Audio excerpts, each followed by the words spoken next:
والحمد لله ولا إله إلا الله الله أكبر سبحان الله والحمد لله ولا إله إلا الله الله أكبر سبحان الله والحمد لله ولا إله إلا الله الله أكبر سبحان الله والحمد لله ولا إله.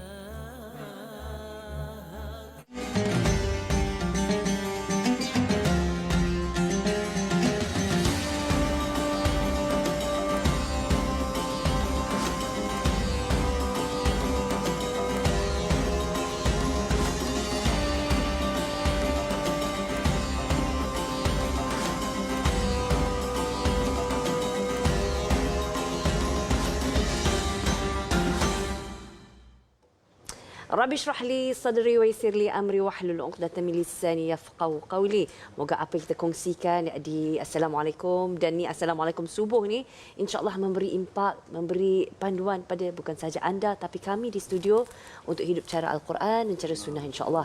Dan alhamdulillah jelas sekali kita hidup pasti, garanti, confirm, saya boleh janji kita akan mati insya-Allah. Dan ini yang Allah bagi tahu pada kita dalam banyak surah ayat Quran. Salah satunya Allah bagi tahu dalam surah Al-Ankabut ayat 57 yang bermaksud tiap-tiap yang berjiwa akan merasakan mati. Kemudian hanyalah kepada kami kamu dikembalikan ya Allah. Kita hidup bagaikan takkan mati. Tapi hakikatnya kita pasti mati. Jadi insya-Allah topik kita ialah bila tiba saatnya. Saat tu pasti akan tiba. Nah, bila cakap ni pun memang gerun dan rasa berdebar. Dan insya-Allah bersama dengan kita di studio nak menceritakan dengan lebih lanjut untuk pagi ni. Ialah pagi kita kena ingat mati first kali. Insya-Allah bersama dengan saya ialah Ustaz Muhammad Azzi bin Abdullah, pengerusi Musalla Ar-Rawdah. Ahlan wa sahlan, Ustaz yang banyak travel seantero dunia. Terima kasih. Kalau boleh galaksi ya. Ya. Cuma kita mampu dunia je insya-Allah. Dan juga bersama dengan saya sahabat ni. Sahabat selalu jumpa sama makan sama-sama. Anita Baharom yang nak ceritakan pengalaman melalui saat tersebut kan bersama orang yang kita sayangi. Orang yang dekat dengan kita pasti ada impact. Dan bagaimana nak mengendalikannya sebaik mungkin insya-Allah. Jadi Ustaz, pertama sekali lah kan kita nak pergi kepada ayat Quran yang saya sebut tadi. Dan banyak lagi ada dalam 14-15 ayat lah tentang kematian kan. Jadi boleh Ustaz ceritakan tentang bagaimana Allah sentiasa mengingatkan apa kaedah Allah bila sebut tentang mati itu macam mana untuk kita fahami. Bismillahirrahmanirrahim. Assalamualaikum warahmatullahi wabarakatuh. Alhamdulillahirabbil alamin wa asyhadu an la ilaha illallah wa asyhadu anna sayyidana Muhammadar Rasulullah sallallahu alaihi wa alihi wasallam wa syarrafa wa karrama wa baraka wa azzama ala alihi was sahabati wat tabi'in wa tabi'ihim bi ihsanin ila yaumiddin wa alaina ma'hum fi kulli lamhatin wa nafasin adada ma wasi'a Allah. Terima kasih Farah, rakan pena, Puan Anita, tuan-tuan puan-puan yang saya kasih sekalian. Alhamdulillah, syukur pada Allah Subhanahu wa taala. Allah kembalikan semula roh kita menduduki jasad kita pada begini. Allah beri afiat pada tubuh badan kita alhamdulillah, dan Allah beri izin pada lidah dan juga mulut kita untuk kita mudah sebut namanya alhamdulillah. Farah bertanya berkenaan dengan ayat Quran yang bercerita tentang kematian. Saya sebut satu ayat yang biasa kita dengar yang disebut oleh Farah tadi. Allah menyebut a'udzubillahi minasyaitonirrajim. Kullu nafsin za'iqatul maut. Setiap jiwa yang bernyawa itu pasti akan merasai kematian. Dan bukan sekadar Allah menyebut tentang tarikh luput kita sebenarnya yang kita tak tahu. Kalau barang kita beli, tarikh luput itu tertera dengan jelas. Tapi tarikh luput kita tak ada tanda di dahi ke, di badan ke, tidak ada. Tapi satu cantiknya Allah sebut tentang, bila sebut kematian, Allah bukan sekadar sebut tentang mati pada ayat itu. Allah sebut wa innama tuwaffawna ujurakum yaumal qiyamah. Sesungguhnya Allah akan balas apa yang kita buat itu pada hari kiamat. Itu dua. Yang ketiganya Allah sebut faman zuhziya 'anil nar wa udkhilal jannah. Sesiapa yang Allah selamatkan daripada masuk ke neraka dengan cara Allah memasukkan dalam syurga, faqad faz, maka sesungguhnya dialah orang yang berjaya. Maknanya bukan sekadar Allah sebut tentang kita pastinya mati, dan memang semua percaya. Walaupun mereka yang tidak beriman percaya tentang kematian ini pasti akan datang. Kenapa? Sebab kita dah melalui saatnya. Melalui itu macam mana? Tok kita dah meninggal, nenek kita dah meninggal, macam saya, mak ayah pun dah meninggal, abang pun dah ada yang meninggal. Bermakna semua akan melalui proses yang sama, cuma tak tahu bila. Cuma kita ni diajar dalam Islam, Allah sebut setiap apa yang kita buat semasa kita hidup di dunia ini ada ganjaran dia. Maka kalau kita kiranya kita Allah selamatkan daripada terjerumus ke neraka, maka kita masuk syurga, maka kita orang yang berjaya. Dan di hujung tu lebih menarik ialah Allah sebut fama mata'ul hayatud dunya illa mata'ul ghurur. Tidaklah kehidupan dunia itu melainkan keseronokan yang menipu. Bermakna ada beberapa elemen penting dalam kita mengingati mati. Satunya, kita bukan sekadar mati itu habis. Tidak. Bila kita mati itu ada kehidupan yang kekal abadi selepas pada itu. Tetapi bagaimana kita nak menjalani kehidupan yang berikutnya dalam keadaan yang tenang, damai, duduk dengan penuh kebahagiaan di syurga, ialah kita kena pastikan apa yang kita buat di dunia ini sentiasa dipenuhi dengan kebaikan. Dan Allah sebut di hujung antara cara atau mekanisme untuk kita memastikan kita ni buat baik semasa di dunia ialah kita kena ingat dunia ini keseronokan yang menipu. Adakah kita ni perlu tinggalkan dunia? Tidak. Allah tidak maksudkan kita tinggalkan dunia sebab kita berada di atas dunia. Cuma Allah mahu kita ni, Allah menyediakan dunia untuk kita, tetapi dunia ini diambil seadanya, bukan sesungguhnya. Kadang-kadang setengah orang tu ambil sesungguhnya apa yang ada di dunia. Kita diajar supaya ambil seadanya. Maka sebab itu Nabi SAW menyebut akthiru min zikri. Perbanyakkan menyebut sesuatu yang hazi min lazat, yang memutuskan keseronokan hidup kita. Bila kita fikirkan tentang kematian, kita rasa Allah, akhirnya aku mati juga, buat jahat pada orang, tak sungguh-sungguh buat ibadah, aku mati esok, ke mana tempat aku. Jadi bukan bermakna kita kena tinggalkan dunia sebagaimana saya sebut tadi, tapi kita kena nikmati dunia itu sebagaimana orang beriman. Dia kena lihat dunia ni dari kacamata orang yang beriman, dengan kacamata syukur. Bukan dengan kacamata orang yang kufur, iaitu melihat dunia sebagai nikmat yang kita kena belasah semuanya. Kita ambil semua. Jadi itu antara beberapa ayat dan juga hadis yang boleh membantu kita lah pada saya. Supaya kita ini ingat bahawa satu masa kita akan kembali bertemu dengan Allah Subhanahu Wa Taala. Tidak boleh tidak, kita tidak boleh menolak. Kita tak tahu bila, mungkin sebentar lagi, mungkin pada malam ini, mungkin hari esok. Jadi kita bersedialah ya Farah. InsyaAllah, insyaAllah. Okey, sangat memberi impak. Dan sebenarnya ni kita bila cakap kita memang tahu kita akan mati. Ya, tapi betul. kadang-kadang kita satu benda yang kita terlepas pandang ialah untuk kita memahami pengurusan Betul. Jenazah tu Ya, sendiri. betul. Saya pun kena training juga. Ya, Nasib betul. ada kawan yang pandai. Ada. Anita kena training saya, okey? Ada. Ada champion di sini. Baik, Anita terlibat secara langsung dalam pengurusan jenazah. Ada tim kan? InsyaAllah. Jadi boleh tak kongsi dengan kita semua pengalaman Anita dan juga ada tak pengalaman yang impactful, yang memberi impak dalam pengurusan jenazah daripada pengalaman Anita sendiri? Oh, okey, bismillahirrahmanirrahim. Assalamualaikum. Okey, macam ni. Dalam pengurusan jenazah ni untuk tim Mita, kami bukan menguruskan jenazah. Okey, kami memberi latihan, mengajar sebab kita nak masyarakat mendekatkan diri dan memahami dan tahu tentang fardu kifayah ni. Dia sebenarnya wajib belajar, tapi bila kita buat tu menjadi fardu kifayah. Betul. Kan? Jadi tapi di Masjid Karya Ita, Ita adalah salah satu leader untuk menguruskan jenazah. Jadi kalau tim ni kami lebih pada buat seminar, mengajar bingkai pengurusan jenazah. Jadi kalau pengalaman sini yang kita buat di masjid-masjid semua tu, alhamdulillah baik-baik lagi lah jenazah yang kami uruskan lah kalau pengalaman kita sendiri. Pernah bersiap sedia untuk COVID tapi macam tak berapa sempat lah. Okey, tak apa. Tapi untuk pengalaman yang lebih impak sebenarnya adalah menguruskan mak sendirilah sebenarnya. Mak tahun ni diberi ujian kehilangan dua insan yang hebat, dua insan yang sangat dekat iaitu suami dan juga mak. Jadi suami tu lelaki tapi kita just boleh masuk tapi kita tak involve sangatlah sebab lelaki kan. Jadi kita hanya ada di situ, kita memberi peluang kepada anak-anak dan juga tim yang masjid. Tapi kepada mak, alhamdulillah kepuasan yang tak dapat kita ungkapkan ialah bila kita belajar, kita buat sendiri dan mak kita pernah pesan kalau jadi apa-apa kat mak, biar mak nak kita buat macam mana kita buat dekat orang. Jadi alhamdulillah daripada awal sehingga ke liang lahat kami anak beranak yang buat.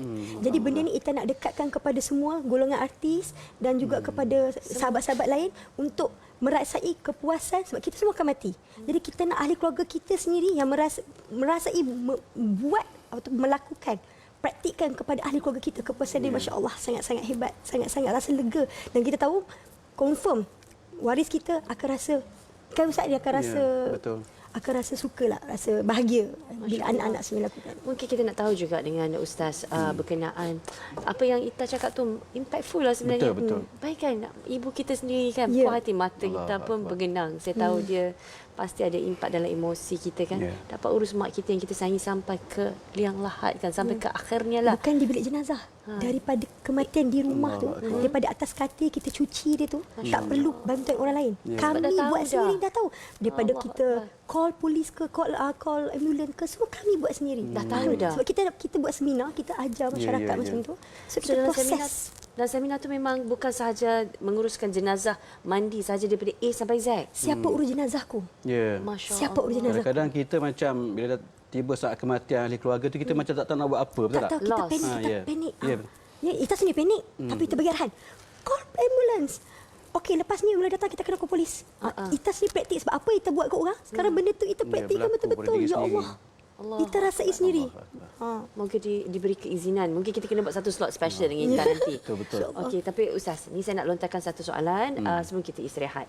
Okey, kita tahu bahawasanya daripada apa yang Allah maklumkan kepada kita dari Quran dan hadis Rasulullah ya Allah, iaitu mayat tersebut akan merasai. Ya, betul. Saat itu. Jadi bila kita menguruskan tu kan, bagaimana kita nak bantu dia mendalami saat ataupun menghadapi saat yang confusing. Pasti confuse kan. Kita satu bayangkanlah Ustaz, tak payah kata mayat kita lah. Tiba-tiba kita dah berada di alam lain ni. Alam yang tu seorang-seorang. Tak ada yang kita kenal, mak kita tak ada, suami kita tak ada, isteri kita tak ada, anak beranak tak ada. So kita lost seorang-seorang. Jadi bagaimana kita nak bantu yang kat dunia ni memudahkan urusan. Pengurusan bukan mayat, jasad, tapi perjalanan tu. Jadi tuan produser, adakah kita beristirahat? Kita rehat dulu Ustaz. Ingat nak jawab tadi. Ustaz, kita jawab selepas ni insya-Allah. Allah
والحمد لله ولا إله إلا الله الله أكبر سبحان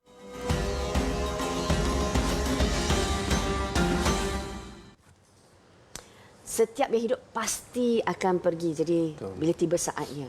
Allah Kita dah bincangkan tadi Ya.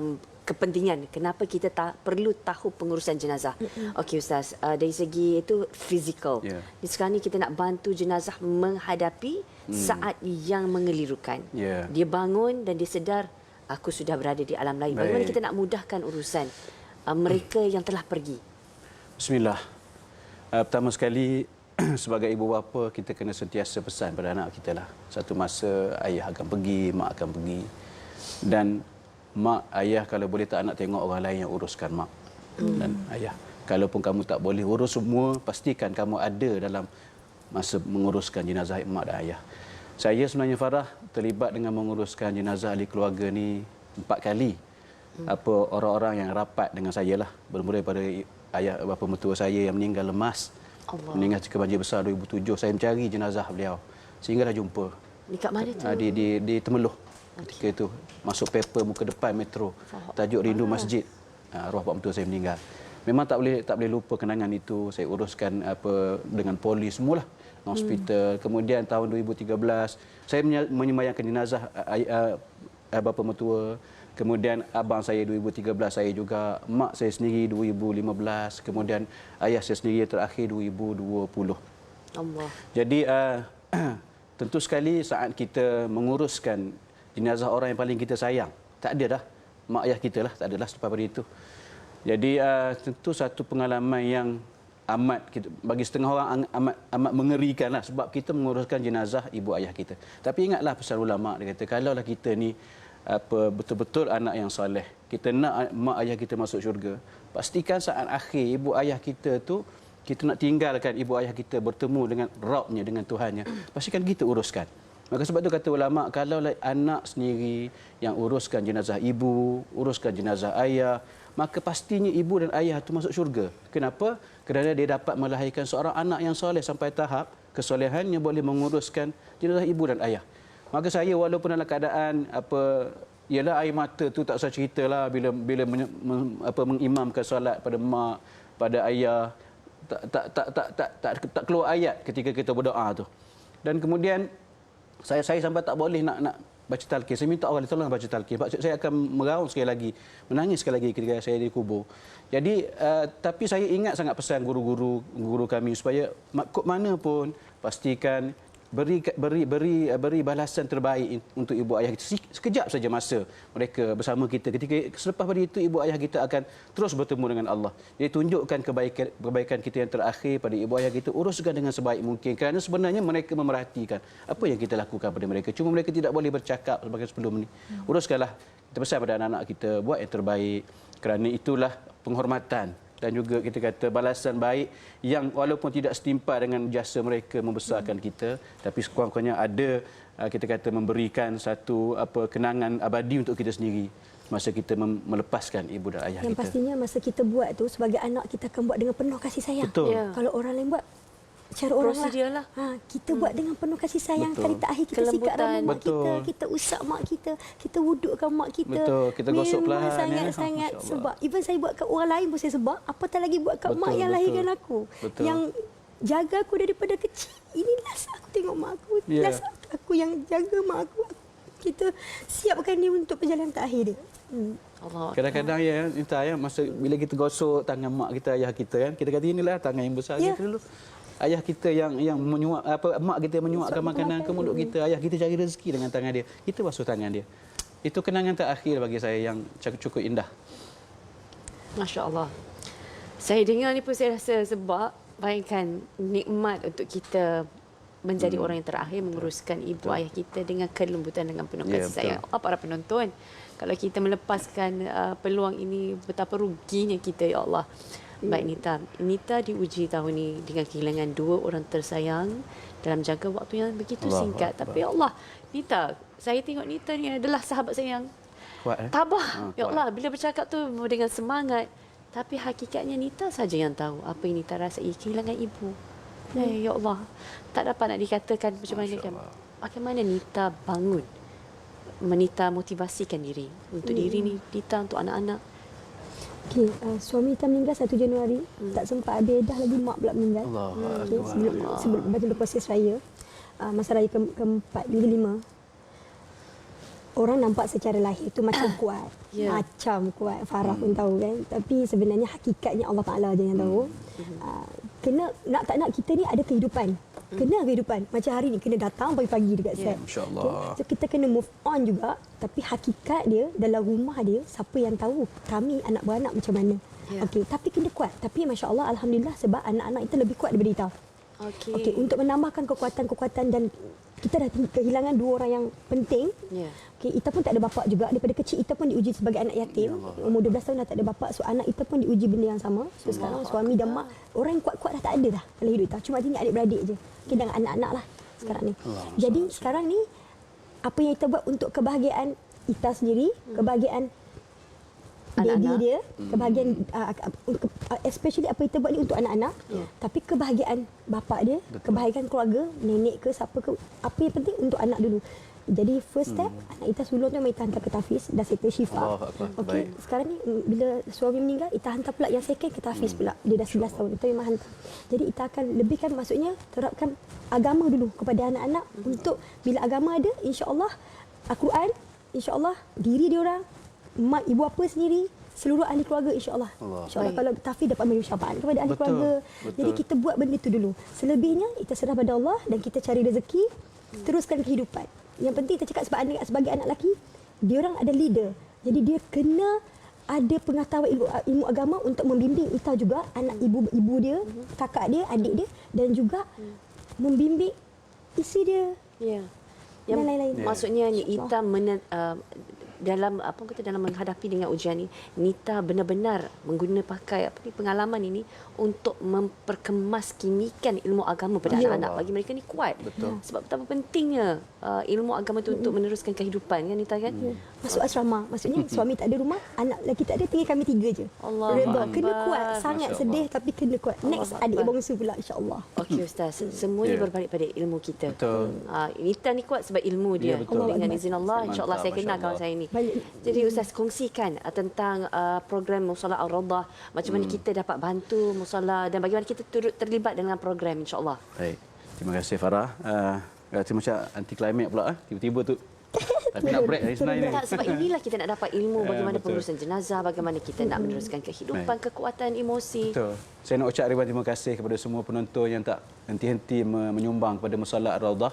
Dan bersama saya hari ini saya bawa buku yang sedang meletup tu ada Quran, yang mana tuan-tuan puan-puan boleh beli dengan harga RM60, RM30 akan dimasukkan ke dalam Musalah Ar-Rawdah, mana ada saham situ. Dan bagi yang nak terus sumbang kepada Musalah Ar-Rawdah sebagaimana biasa, teruskan menyumbang di akaun sebagaimana yang tertera dan boleh hubungi apa nombor hotline sebagaimana tertera di kaca televisyen. Buku ni sangat baik untuk kita memahami sedikit sebanyak Al-Quran yang mungkin kita dah biasa baca tapi mungkin kita tak tahu isi kandungan dia, ringkas. Ini saya hadiahkan satu untuk Farah, satu lagi untuk Anita.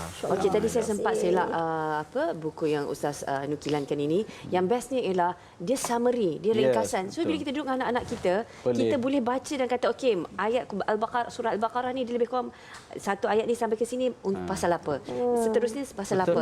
So dia adalah kompres. Sebab saya ingat saya pergi Gaza, budak-budak kat sana tanya, "Aunty, aunty apa? Tahu tak summary surah-surah ni?" Aunty tak tahu. Anak tak tahulah. Anak tak tahulah.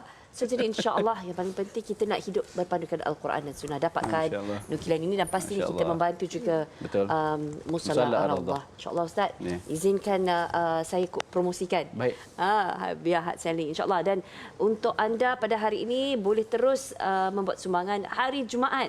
Hari ini kan ya Allah, jangan lepaskan peluang berikan sumbangan anda. Bukannya kita nak bagi kat tempat yang tak elok, kita bagi tempat yang baik sekali insya-Allah. Bina masjid. Bina masjid insya-Allah. Ustaz kongsikan sedikit satu patah perkataan pula dalam satu ayat. Kita promosikan untuk ramai-ramai. Mari sama-sama kita bina mahligai dalam syurga dengan membina rumah Allah di atas muka bumi. Berapa lagi dana yang diperlukan, Lebih Ustaz? kurang dalam 2 juta. Dah siap 57%. Masya Allah, insya-Allah. Insya-Allah kita mudahkan urusan ni. Dekat mana lokasinya, Dekat Pelindung Berserah Kuantan. Tepi pantai. Okey, wah. Boleh datang Bolehlah ziarah. datang. Kita sediakan tempat nginap insya-Allah. Masya-Allah, Ustaz, nanti saya ambil nombor telefon. Boleh, Kita bagi sokongan kepada perjuangan ini. Ya. Membina rumah Allah. Nak bina seorang-seorang sebuah masjid tak mampu. Ya. Tapi alhamdulillah Sikit pun Ustaz tak hari apa. datang Sikit. kongsikan kita sama-sama seorang sikit. At least kita dapat juga habuan kita. Baik producer, kita berbaki lagi masa. Kita sudah pernah di hujung rancangan. Jazakallah khairan kathiran, Ustaz. Nita, moga Allah mempermudahkan urusan Nita dan moga Allah mempermudahkan pengurusan pembinaan masjid. Terima kasih, Ustaz. masih banyak. Jazakallah khairan kathiran. Ya. Dapatkan buku ni, naskah ini secepat mungkin. Terima kasih. Terima kasih.